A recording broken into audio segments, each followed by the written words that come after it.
Assalamualaikum warahmatullahi wabarakatuh. Apa kabar kalian? Semoga dalam keadaan sehat dan bahagia selalu. Meskipun belajar dari rumah, tetap semangat. Berikut akan saya sampaikan materi bab pertama semester 1 kelas 12 ya, yaitu konsep wilayah dan tata ruang. Kita masuk materi konsep dulu. Apa itu konsep wilayah? Konsep wilayah atau region adalah unit geografis yang memiliki kriteria, batasan, dan individualitas tertentu. Individualitas ini terjadi karena dalam region atau dalam wilayah terjadi interaksi yang kemudian memberi ciri khas pada region ruang itu sendiri. Oleh karena itu, region merupakan satu unit geografi dari permukaan bumi yang memiliki karakteristik tertentu yang membedakannya dengan wilayah lain. Region memiliki ukuran yang bervariasi, mulai dari yang paling luar sampai dengan yang paling sempit, yang memiliki komponen biotik, abiotik, dan kultural. Komponen abiotik yaitu komponen yang meliputi manusia, hewan, dan tumbuhan. Sedangkan komponen abiotik adalah komponen yang meliputi air, tanah, dan udara. Sedangkan kultural yaitu komponen yang meliputi budaya dan teknologi. Dengan demikian, penggolongan wilayah dapat dilakukan dengan mengacu pada keadaan alam dan tingkat kebudayaan. Jadi mengacu pada dua hal ini. Yang pertama yaitu keadaan alam, yaitu penggolongannya dengan keadaan alam berdasarkan iklim, relief, dan vegetasinya atau jenis tanamannya. Yang kedua yaitu tingkat kultural, yaitu misalnya negara maju, negara berkembang, ya, kemudian pertanian, ada perkotaan, ada pedesaan, dan seterusnya. Itu berdasarkan tingkat kultural. Konsep wilayah sebagai pendekatan analisis dikembangkan dengan mempelajari fenomena geografis dalam konsep interrelasi dan interaksi keruangan yang mengacu pada persebarannya atau distribusinya ya. Dengan menggunakan pendekatan region, maka wilayah dibedakan menjadi dua. Ada wilayah formal dan wilayah fungsional. Uniform region sama nodal region.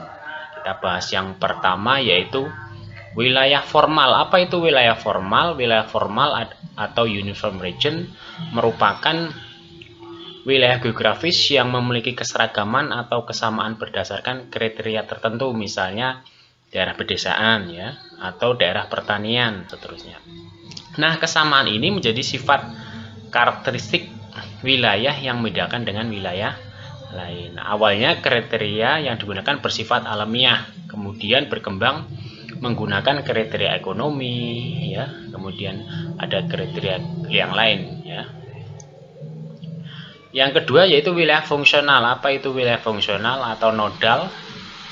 Ini biasanya ada di perkotaan. Wilayah fungsional atau wilayah nodal merupakan suatu wilayah di dalam terdapat banyak hal yang diatur oleh beberapa pusat kegiatan yang satu sama lain saling berhubungan. Misalnya kota terdapat berbagai pusat kegiatan, ada CBD ya, Center Business District ya, kemudian ada perkantoran, ada pasar, ada mall ya, kemudian ada taman ya, dan seterusnya. Nah, satu sama lain saling berhubungan atau saling berkaitan. Ini wilayah fungsional. Jadi wilayah fungsional bisa dikatakan sifatnya lebih dinamis dibanding wilayah formal atau ibaratnya wilayah yang sudah berkembang ya. Oke. Nah, ini ada contoh wilayah fungsional ya. Umumnya ya ada di perkotaan. Di permukaan bumi terjadi berbagai fenomena geografis di mana fenomena tersebut dapat diklasifikasikan menjadi beberapa kriteria. Misalnya ada desa nelayan, ada desa industri, ada desa swasembada, kota udang, kota hujan, kota bakau, dan lain sebagainya. Nah, pengklasifikasian dalam geografi telah berlangsung lama dan dikenal dengan nama regionalisasi atau pewilayahan. Nah, perlu dipahami bahwa tidak ada batasan luas wilayah region, luasnya harus berapa kilometer, itu tidak ada ya. Oleh karena itu, penentuan kriteria dan batasan region harus bermakna, artinya meaningful ya. Iklim, topografi, jenis tanah, kebudayaan, bahasa, suku bangsa, tingkat kesejahteraan penduduk adalah kriteria atau karakteristik dari keberagaman pembentukan wilayah. Nah, dengan demikian penentuan suatu wilayah sebagai suatu region didasarkan adanya bentuk ya, ruang dan fungsi. Nah, hal ini menjadikan keseragaman gejala-gejala hasil distribusi atau persebaran, interrelasi dan interaksi ya, hubungan timbal balik antar unsur-unsur geografi di dalamnya. Nah, pengwilayahan dapat dilakukan dengan berbagai cara. Di antaranya ada natural region, ada single feature region, ada specific region, ada generic region. Nanti kalian cari penjelasannya di Google ya, tanya Mbah Google apa itu natural region, apa single feature region, ada specific region dan generic region. Oke. Suatu wilayah dapat dikatakan sebagai pusat pertumbuhan apabila wilayah tersebut memiliki perkembangannya cepat ya, pertumbuhannya juga cepat, pembangunannya menonjol dan kegiatan ekonominya juga ramai. Oleh karena itu, suatu wilayah memiliki potensi untuk berkembang dan menjadi pusat pertumbuhan didukung oleh kondisi geografisnya ya. Jadi kondisi wilayahnya mendukung tidak ya. Misalnya di daerah dataran tinggi atau dataran rendah itu juga mempengaruhi perkembangan suatu wilayah. Potensi sumber daya alamnya, kemudian sumber daya manusianya, jaringan transportasinya, di situ apa jalannya sudah halus apa tidak, itu juga mempengaruhi. Contohnya di daerah di luar Jawa itu karena mungkin jaringan transportasinya kurang mendukung ya, kurang berkembang. Nanti kunci pokoknya memang infrastruktur ya. Oke. Nah, berdasarkan faktor tersebut untuk mengidentifikasi pusat-pusat pertumbuhan dilakukan berbagai pendekatan. Ada pusat pertumbuhan sebagai potensi wilayah, ada pusat pertumbuhan teori sentral, dan pusat pertumbuhan teori kutub. Nah, ini tiga teori ini nanti kamu cari juga di sumber belajar yang lain ya. Nah, wilayah pertumbuhan diasumsikan sebagai batas pengaruh wilayah pusat pertumbuhan terhadap wilayah sekitarnya. Untuk mengetahui batas pengaruhnya dapat dilakukan menggunakan teori model gravitasi, teori titik henti ya. Nah, ini tugas ketiganya. Tadi pertama teori yang sebelumnya ya, apa itu teori pusat pertumbuhan, teori pusat pertumbuhan sebagai tempat sentral, dan teori pusat pertumbuhan kutub. Yang ketiga ini kamu cari juga teori model gravitasi dan teori titik hentinya.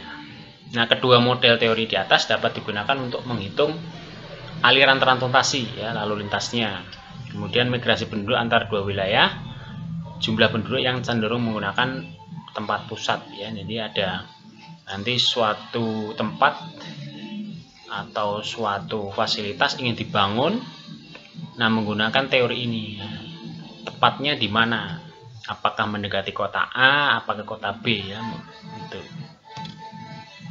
Nah, dalam rangka pemerataan kemakmuran maka pembangunan ditekankan pada sektor pertanian dan industri. Untuk itu pemerintah menyusun RT/RW atau rencana tata ruang wilayah dalam lingkup nasional. Nah, rencana tersebut bertujuan untuk pemerataan pembangunan ekonomi ya, membendung arus migrasi atau urbanisasi. Jadi orang-orang berbondong ke kota itu ya kalau bisa dicegah ya.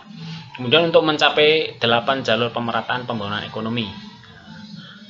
Yang berikutnya memudahkan koordinasi di setiap wilayah dalam rangka memantau laju pembangunan.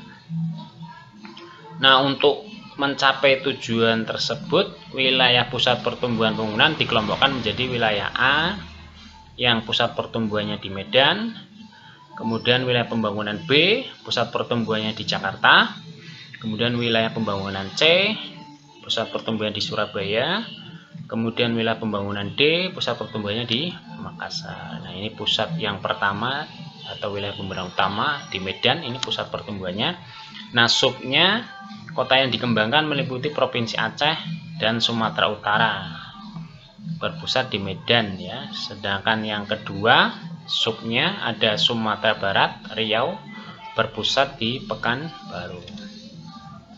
Ini yang B, pusat pertumbuhannya di Jakarta, sub wilayah pembangunan 3, 4, dan 5 ini ya.